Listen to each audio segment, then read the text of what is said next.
Hi, I'm Richard Chen See. I am a regisseur, which is someone who stages Paul Taylor's dances on schools, academies, and companies around the world. I have been staging for the last 10 years, and I danced for the Taylor Company from 1993 until 2008. So Paul Taylor as a choreographer only choreographed on the dancers in his company. And I think that who you were as a person was probably the most important thing to him. It wasn't always about technique, it wasn't always about who had the most presence, but who inspired him to imagine something he had not done before. I've often been asked, how do I use what I learn in class in my dancing, especially from dancers who aren't doing ballet? And it is a very interesting question, because we look at what they're doing and you think, well, is there ballet in there? And I break it down to the nuts and bolts. How do you plie? How do you stretch your foot? What is that form and how do you make it look natural?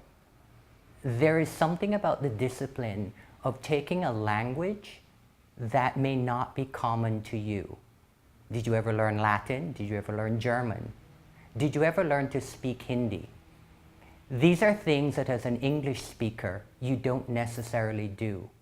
But that discipline and making it natural, making it something that you can converse with, I think that's sort of the discipline that ballet gives you. It gives you a basic vocabulary, but it also breaks it down so that you understand syllables, you understand phrases, sentences, paragraphs, and how to express yourself through a very codified system. Being a dancer today, I think, is one of the most challenging things, because the expectation is that you will be both technically proficient but also express yourself individually as an artist. How do you get there? This is the biggest question. Everyone's got to get there in their own individual way, but you must be able to speak within a visual and physical language. Sometimes you're going to be requested to actually speak, use words. But those words also have to have an expression, and that comes from who you are as an individual. Knowing who you are, where you come from, these are such critical aspects to becoming an artist, on top of the discipline and rigor that goes into your technique. How do you become an individual within all of these technical requirements, within the fact that when you look around the room, someone's always got that which you don't have? There has to become a certain truth to your belief in yourself, right? If you start with believing in who you are as a person and as a dancer, here you get an opportunity to learn what that means to express through your body. Teachers, coaches, everyone is there to help you get that expression out. But you as an individual has to come from within. How do you get to who you are and bring that into a studio? That's a very interesting and challenging question. I educate myself with everything I possibly can. Art, geography, history, literature. I think one of the most important things for me was history. Knowing where I came from, not just where I grew up, but who came before me. Who were my grandparents? How did they grow up? Dance has its own history, and knowing where it comes from gives us an opportunity to look at contemporary dance. Contemporary dance has to sit within a timeline. It does not exist just today. It's contemporary because it isn't what happened before. And I think that's sort of the most crucial part of learning how to walk into a studio, understanding the history, and you will embody who you are today with all of that knowledge. I will admit my background is combined. It's not just ballet. It's ballet and Afro-Caribbean dance. And ironically, I made my career based on having a strong classical technique. But I am most well known today as a modern dancer for Paul Taylor for 15 years. That classical background crossed over into so many other forms that I have done. But in addition to that, I thought it was incredibly fulfilling to realize that my education in other forms helped my ballet grow. It helped my ballet be seen not in its form as something about mythology or something from the 18th and 19th century, but something contemporary, something that we as dancers are only who we are today. We are not the people who came before us. So ballet was a great foundation for technique, but how do we express with that technique became what is a contemporary career for me as a dancer, at least. Ballet is a part of the vocabulary. I've been teaching a lot of ballet in India recently, where I am a Fulbright. And it's interesting to realize how much vocabulary I learned as a student in conservatories in Europe that I never really used here in the United States.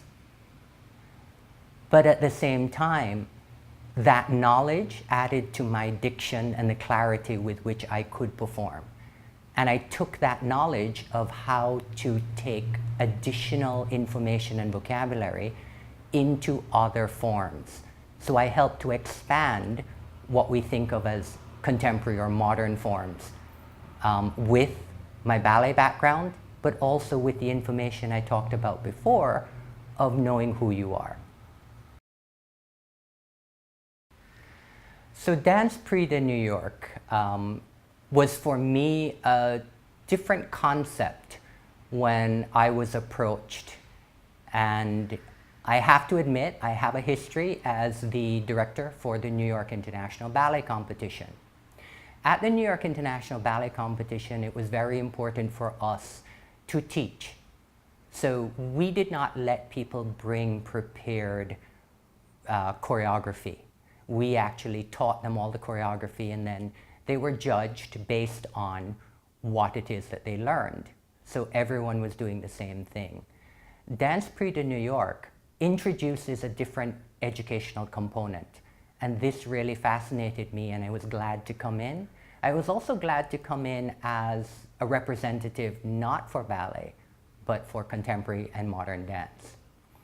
I would say that the idea of creating a company for a week of you as young dancers is exciting.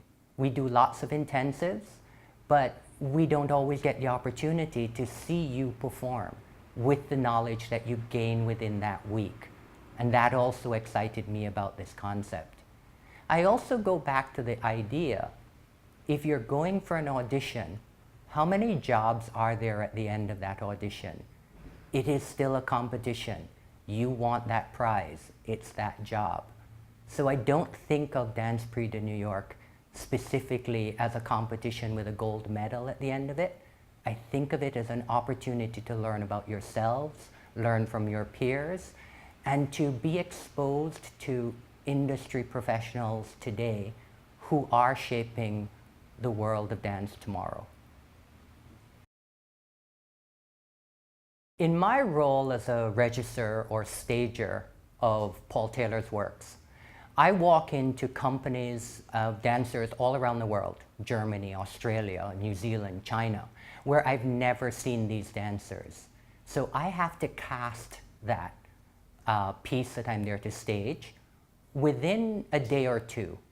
That's an interesting challenge. What am I looking for?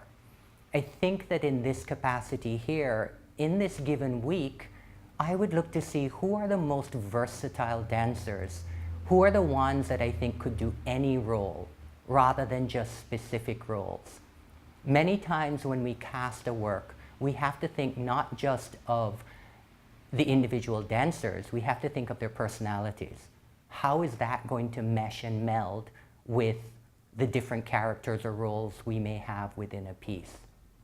And I think looking at the dancers in the Dance Prix de New York, I will be looking for those dancers who are versatile in expression, take correction readily, and change, right? I think a week is plenty of time to advance, to change, to grow, and to actually see dancers blossom one level higher.